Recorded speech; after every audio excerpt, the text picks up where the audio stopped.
Cette semaine, un retour dans le passé. Commençons.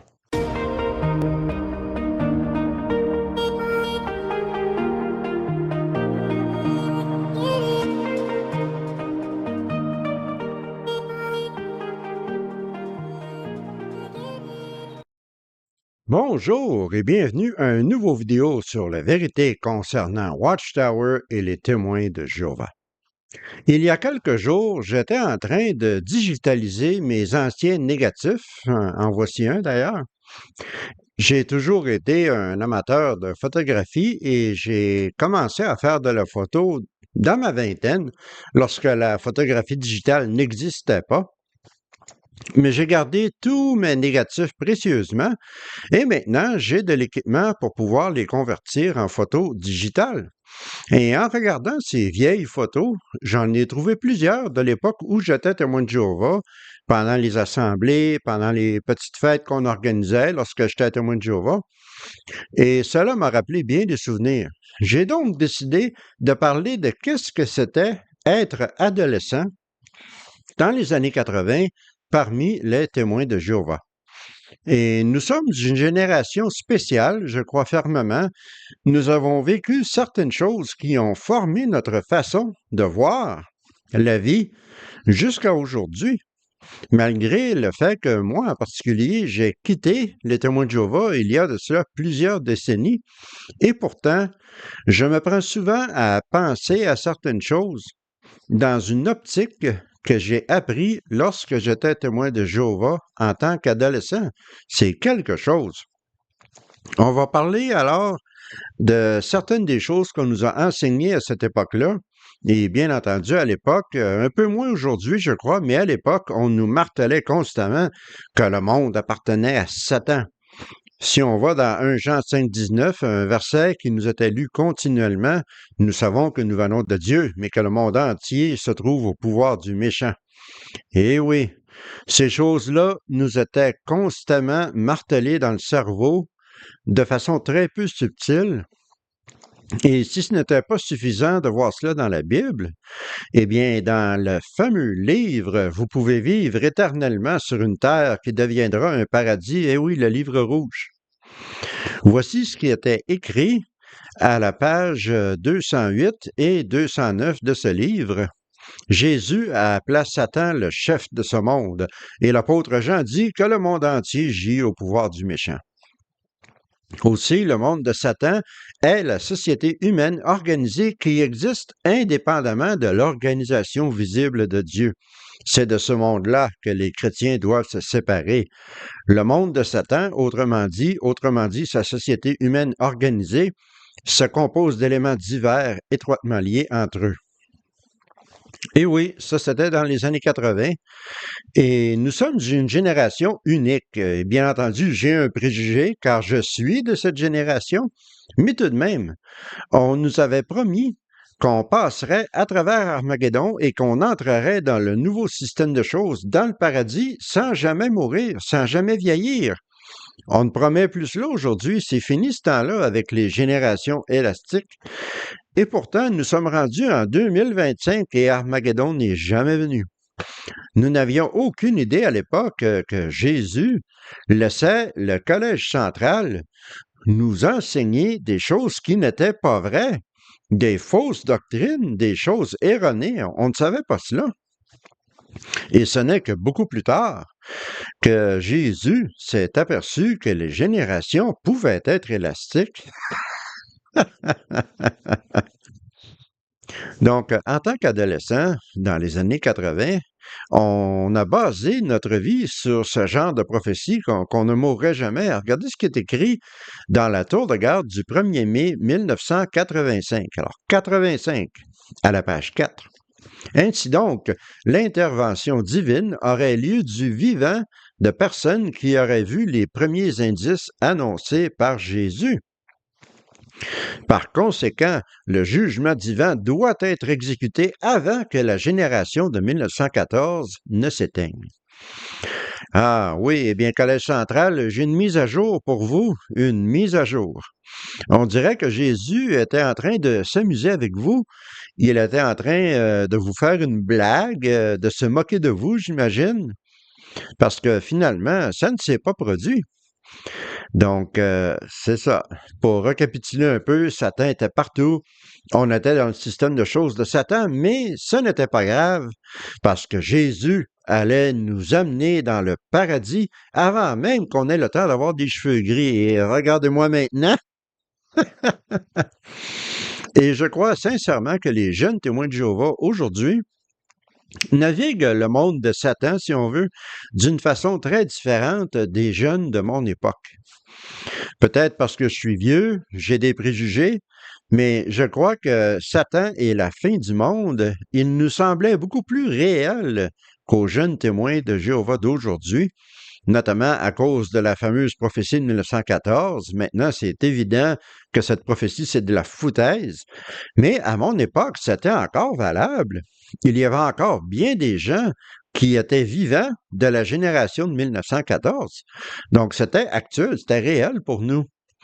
Aujourd'hui aussi, beaucoup de jeunes témoins de Jéhovah ont beaucoup moins peur de questionner le Collège central, de questionner les 9 clowns dans l'État de New York, tous les enseignements loufoques et ridicules.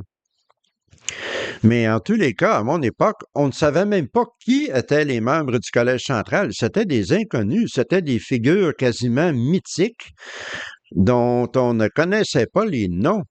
Maintenant, ils apparaissent à la télévision, sur Internet, et on peut voir carrément que ce sont tous des clowns. Ils sont pathétiques.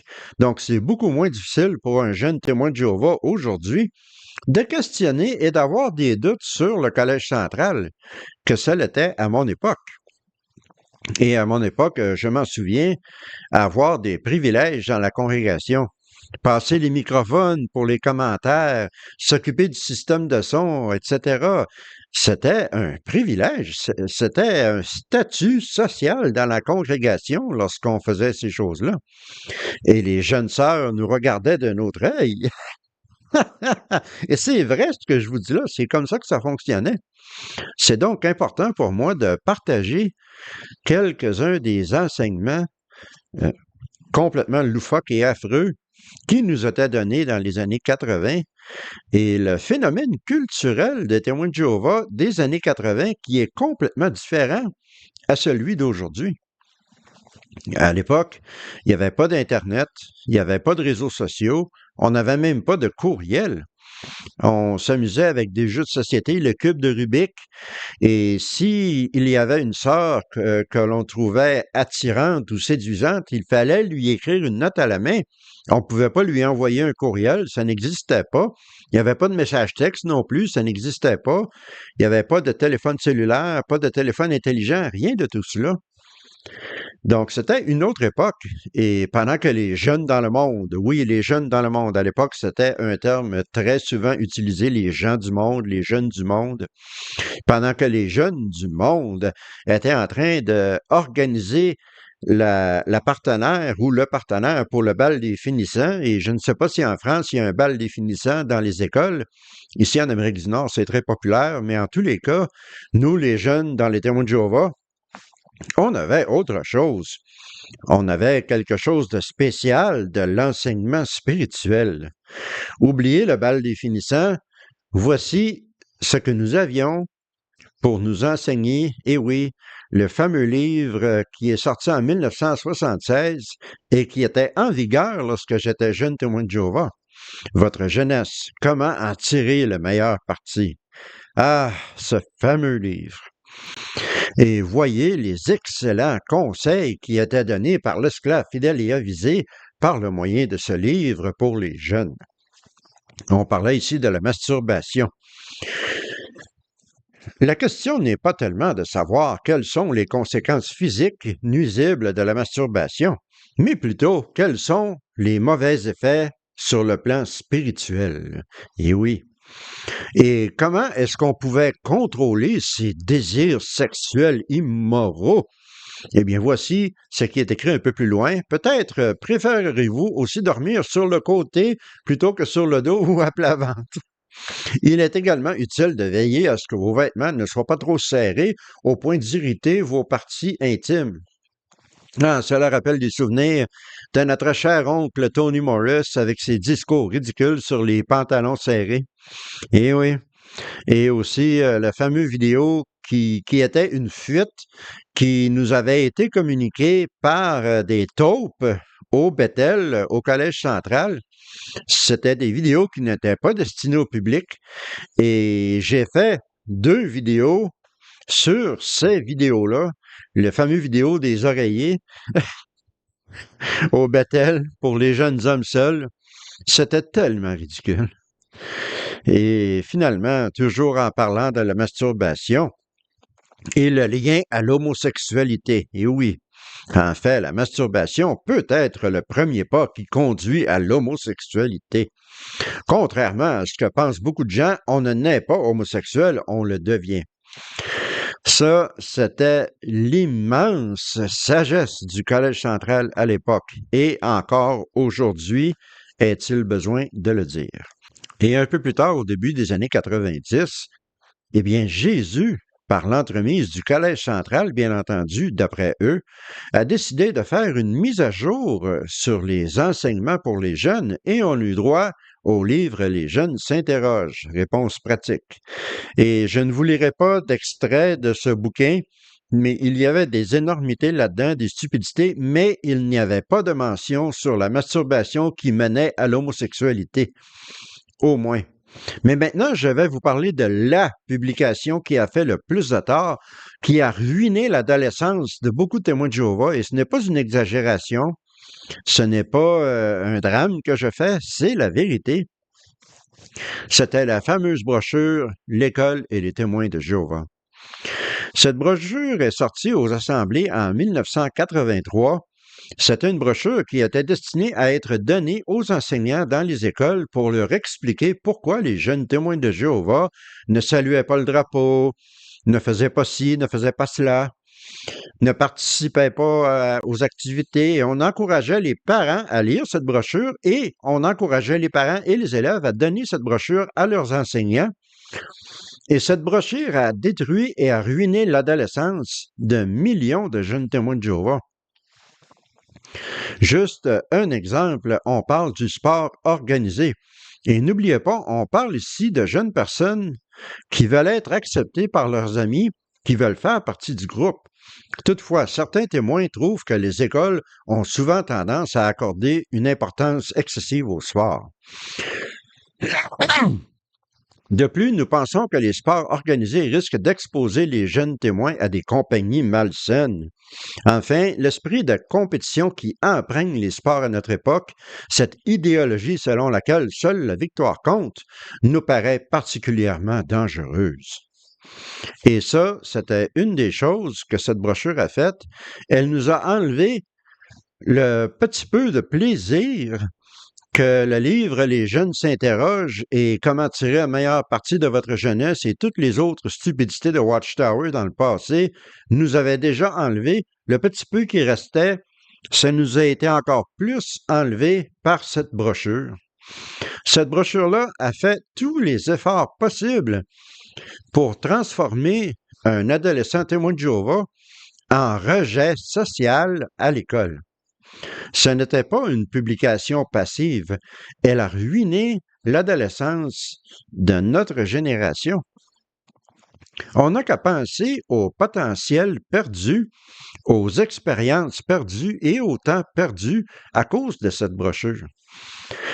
Et les parents témoins de Jéhovah ont fait des décisions extrêmement importantes autour de ce morceau de merde. Oui, je l'ai dit, c'était un morceau de merde. C'était de la merde, cette brochure-là. Et en ce qui concerne les sports organisés, je sais que ce n'est pas un facteur en Europe généralement, mais ici en Amérique du Nord, un élève qui est doué pour les sports peut avoir une bourse d'études pour l'université ou le collège et grâce à son talent sportif, se bâtir un avenir sûr, un avenir sécuritaire et prometteur. Et beaucoup de jeunes témoins de Jéhovah ont perdu ces opportunités-là, ont perdu ces bourses d'études qu'ils auraient pu avoir. Et quand on regarde aujourd'hui Serena Williams, qui s'est fait baptiser après sa carrière, n'est-ce pas que c'est une hypocrisie flagrante? Et le Collège central ne dit pas un mot parce qu'ils veulent avoir Serena Williams. C'est de la publicité gratuite. Et pourtant, elle a été hypocrite au maximum. Elle a profité de sa carrière, elle a fait des millions et des millions de dollars. Et après, lorsqu'elle est rendue trop vieille, elle était obligée d'arrêter de jouer au tennis. Eh bien là, elle se fait baptiser.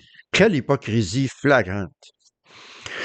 Tandis que tellement de jeunes témoins de Jéhovah, dans les années 80 et même aujourd'hui certainement, perdent ces opportunités-là, en grande partie à cause de cette maudite brochure.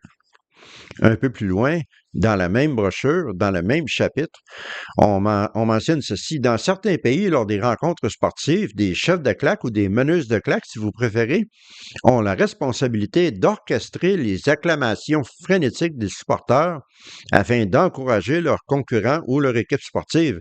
Ils invitent aussi les assistants à aduler les champions et à se lever pour l'hymne de l'école. Les témoins de Jéhovah ne se sentent pas autorisés à agir ainsi.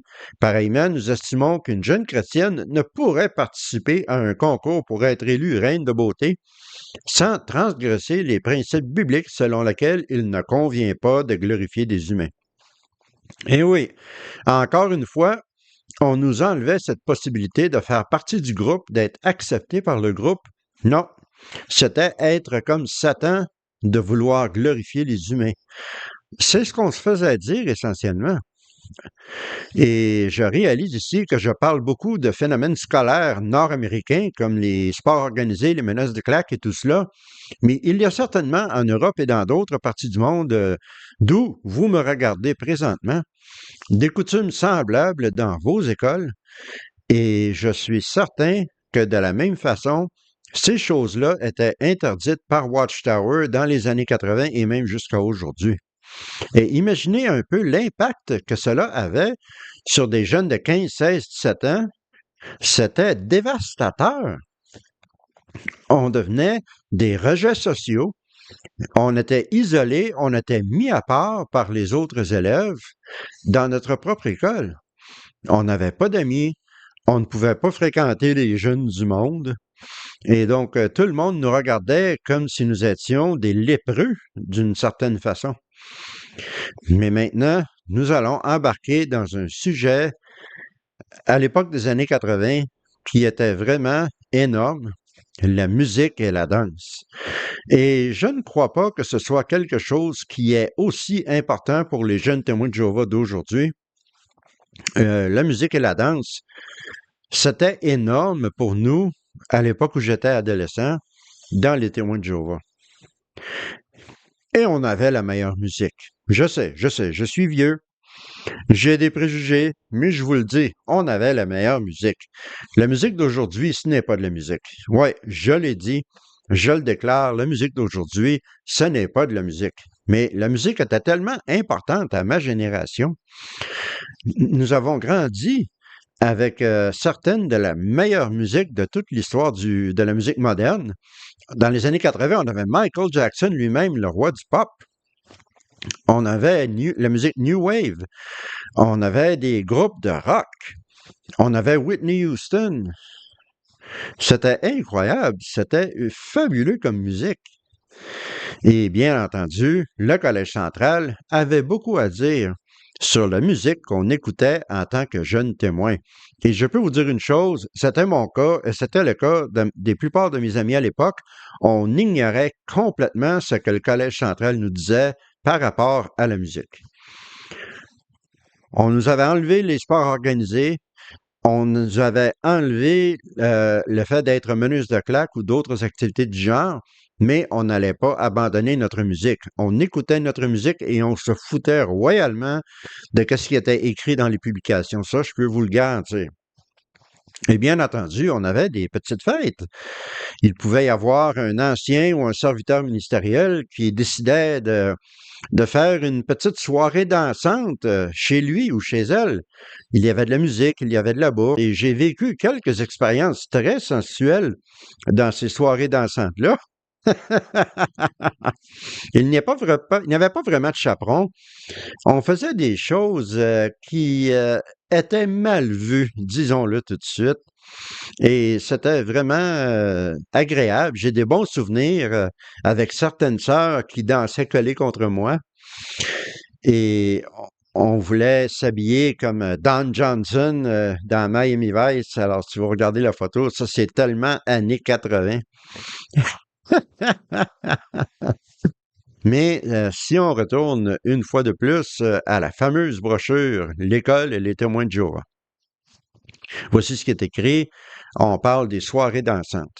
Pourtant, vous avez peut-être constaté qu'en règle générale, les jeunes témoins n'assistent pas aux bals donnés par l'école ou par les élèves. Pourquoi? C'est surtout en raison de l'ambiance déplorable qui règne souvent dans ces bals scolaires. Il n'est pas rare, en effet, que les participants fument, se droguent, se livrent à des excès de boissons ou à des pratiques sexuelles scandaleuses. De ce fait, celui qui assiste se retrouve presque inéluctablement en mauvaise compagnie. Dès lors, eu égard à l'exhortation qui leur enjoint de fréquenter ceux qui invoquent le Seigneur d'un cœur pur, les témoins de Jéhovah préfèrent habituellement se tenir à l'écart des soirées dansantes organisées par l'école. Et une fois de plus, on nous enlevait ça. On nous enlevait cette opportunité de faire partie du groupe, d'avoir une vie sociale. Non, c'était défendu, c'était interdit. Et est-ce que vous avez vu la manière dont il parle de ces soirées dansantes? C'est comme si c'était des orgies à l'époque de la décadence de l'Empire romain. Des pratiques sexuelles scandaleuses, des excès de boissons, la drogue. Et c'est tellement faux. C'est tellement pas vrai. Bien entendu qu'il y avait des choses qui arrivaient, mais ce n'était pas quelque chose qui était répandu parmi tous les jeunes qui assistaient à ces bals. Mais Watchtower en parle comme si c'était une orgie. Il voulait vraiment contrôler les fidèles et surtout les jeunes, et on n'avait pas le droit de participer à ces choses-là. Mais comme j'ai mentionné, en ce qui concerne la musique, on faisait pas mal ce qu'on voulait. J'écoutais Bon Jovi, j'écoutais Def Leppard, j'écoutais Guns N' Roses et j'aimais cette musique et j'aime toujours cette musique-là. Je l'écoute toujours, même à mon âge. C'est la musique de ma génération avec laquelle j'ai grandi. Et bien entendu, on menait ce que Watchtower appelait à l'époque une double vie. Oh oui, la double vie, la fameuse double vie. Il fallait pas avoir une double vie.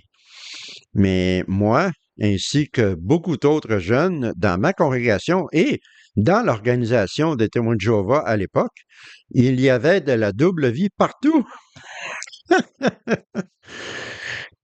Mais voici ce que Watchtower disait au sujet de cette musique qu'on aimait tellement dans le Réveillez-vous du 22 février 1993. Inconvenant pour les oreilles et pour les yeux. Prenez le heavy metal, une forme particulièrement nocive de hard rock, généralement joué à un volume assourdissant.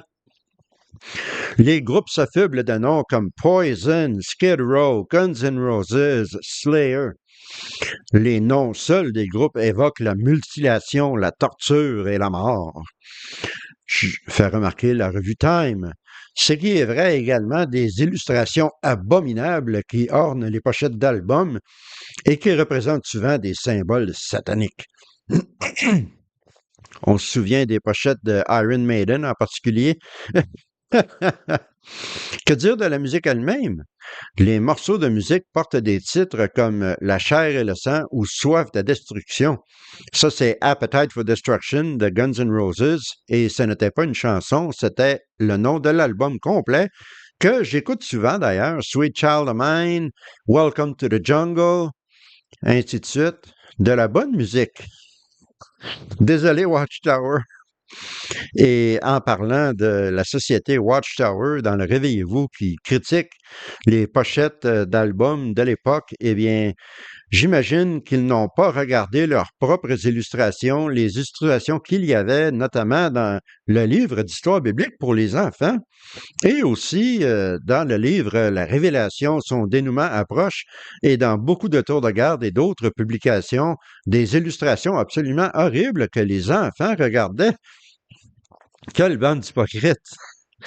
Et maintenant, je vais parler de l'enseignement en lettres majuscules, le gros enseignement qui a eu probablement le plus gros effet sur moi et sur beaucoup d'autres jeunes lorsqu'on parlait du fameux mot grec, porneia.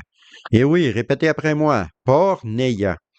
Et lorsque vous entendez ce mot-là, et si vous êtes ex-témoin de Jéhovah, est-ce que vous avez encore une réaction de « Oh non, la porneia » ? Est-ce que c'est encore un peu inconfortable? Eh oui! Et ça nous est resté, ça nous a marqué. Et Watchtower ont décidé de donner leur propre définition à ce mot.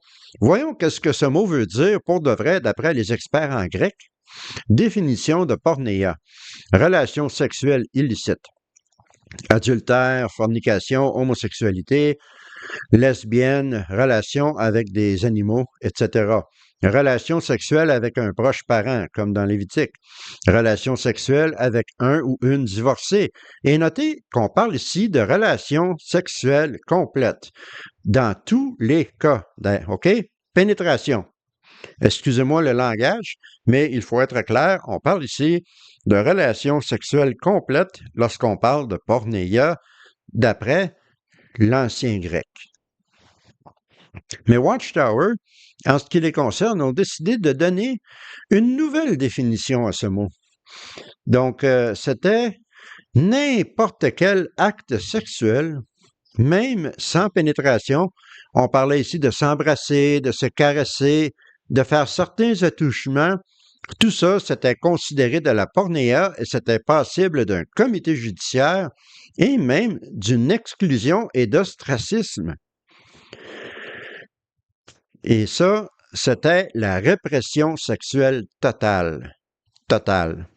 L'effet que cela a eu sur les jeunes de mon époque est incalculable. C'est nocif, c'est toxique. J'en ai déjà parlé dans d'autres de mes vidéos, mais j'ai toujours eu beaucoup de difficultés avec les femmes parce que j'étais tellement réprimé sexuellement que lorsque j'ai quitté l'organisation des témoins de Jéhovah, non seulement j'étais toujours vierge, mais je n'avais jamais eu aucune expérience sexuelle, quelle qu'elle soit, avec une femme. Et j'avais 27 ans. Pensez-y un peu. Et j'étais loin d'être le seul dans ce cas-là.